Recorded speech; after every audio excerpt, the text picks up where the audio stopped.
अस्सलामुअलैकुम, कैसे हैं आप सब लोग। उम्मीद करती हूँ आप सब लोग खैरियत से होंगे। आज मैं आप लोगों के लिए लेके आई हूँ सॉफ्ट जूसी गुलाब जामुन की रेसिपी। चले जी रेसिपी को देख लेते हैं। सबसे पहले जी हम ले लेंगे कढ़ाई। हम चाशनी बनाएंगे। सबसे पहले हम इसमें ऐड करेंगे 2 कप पानी। जितना हम पानी ऐड करेंगे उतना ही हम इसमें चीनी ऐड करेंगे। पानी ऐड करने के बाद जी हम इसमें ऐड करेंगे 2 कप चीनी। चीनी आपने पीसी हुई ऐड करनी है तो आप वो कर लें, आपने ये ऐड करनी है तो ऐसे ही कर लें, आपकी अपनी मर्ज़ी है। उसके बाद हम अच्छे तरीके से इसे मिक्स कर लेंगे। हमने इसकी चाशनी बनानी है, इसको हम सबसे पहले बना लेंगे। इसका स्टेप आपने सबसे पहले कर लेना है ताकि जब तक हम अपने गुलाब जामुन बनाएं और ये पानी ठंडा हो चुका हो, जो चाशनी हमने बनाई हो वो ठंडी हो चुकी हो। ये देख सकते हैं। आपने इसको बिल्कुल हल्की आंच पे रखना है, आपने इसको ज़्यादा तेज़ आंच पे नहीं रखना, आपने मीडियम टू लो फ्लेम रखना है। आपने इसमें ऐड करके ये सारी चीज़ें इसको मिक्स करके छोड़ देना है। उसमें जी आप इलायची ऐड कर दें। इलायची बिल्कुल ऑप्शनल है, आपकी अपनी मर्ज़ी है। अगर आपको पसंद है तो आप ऐड कर सकते हैं, अगर आपको नहीं पसंद आप छोड़ दीजिए, मत ऐड करिए, बिल्कुल ऑप्शनल है। उसके बाद जी इन सब चीज़ों को मैंने दोबारा अच्छे तरीके से मिक्स कर दिया है। मिक्स करने के बाद 5 से 6 मिनट के बाद ये देखें बॉयल आना शुरू हो गया है। बॉयल जब आना शुरू हो जाएगा आपने इसको दोबारा इसमें चम्मच हिला देना है। हमने इसकी चाशनी बनानी है ताकि हम जो गुलाब जामुन फ्राई करें वो इसमें हम ऐड कर दें और हमारे गुलाब जामुन बहुत सॉफ्ट और बहुत जूसी बने। ये हमने ये चाशनी जो है बना लेनी है। जल्दी से जाके मेरे चैनल को सब्सक्राइब कर दें, लाइक कर दें, शेयर कर दें फ्रेंड्स और फैमिली मेम्बर्स के साथ।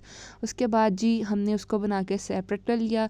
सबसे पहले जी हम लोग बाद में ले लेंगे बॉल में हम ऐड करेंगे, बॉल में हम ऐड कर देंगे 1 कप खुश्क दूध। मैंने यहाँ पे एवरीडे मिल्क यूज़ किया। उसके बाद जी हम ऐड कर देंगे इसमें 4 चम्मच मैदे के। जो मैदा है वो छान के ऐड करिएगा। मैंने यहाँ पे एवरीडे मिल्क यूज़ किया है, आपके पास कोई भी खुश्क दूध हो आप वो यूज़ कर सकते हैं, इट्स टोटली ऑप्शनल।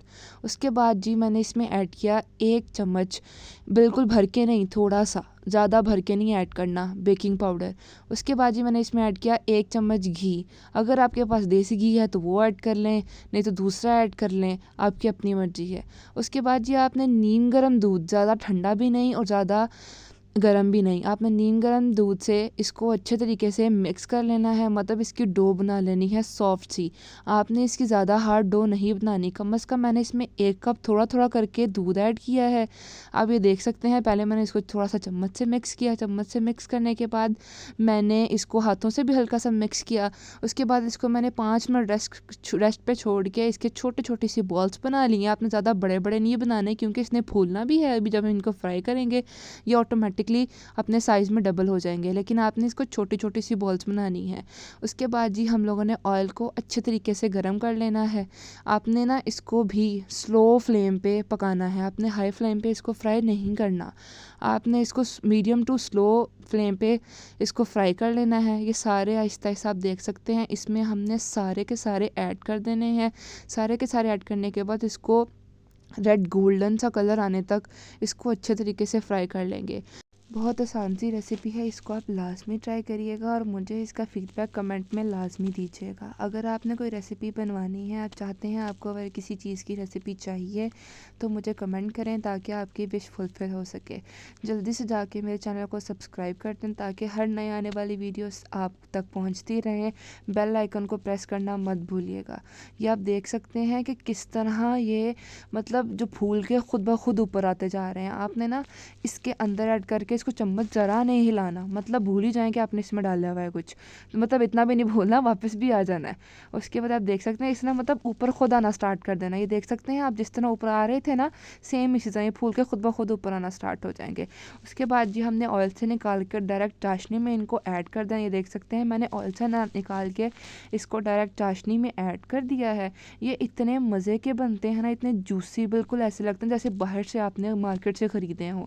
आप ना इस रेसिपी को लाजमी ट्राई करिएगा। आप इसको बाद में स्टोर करके भी रख सकते हैं 2 से 3 दिन तक। ये आप देख सकते हैं कितने सॉफ्ट बने हैं। उसके बाद जी आप इसमें जो कोकोनट चंक्स भी लगा सकते हैं अपनी मर्ज़ी के अकॉर्डिंग। आपको जो चीज़ पसंद है उसकी गार्निशिंग कीजिए और इसको सर्व कीजिए।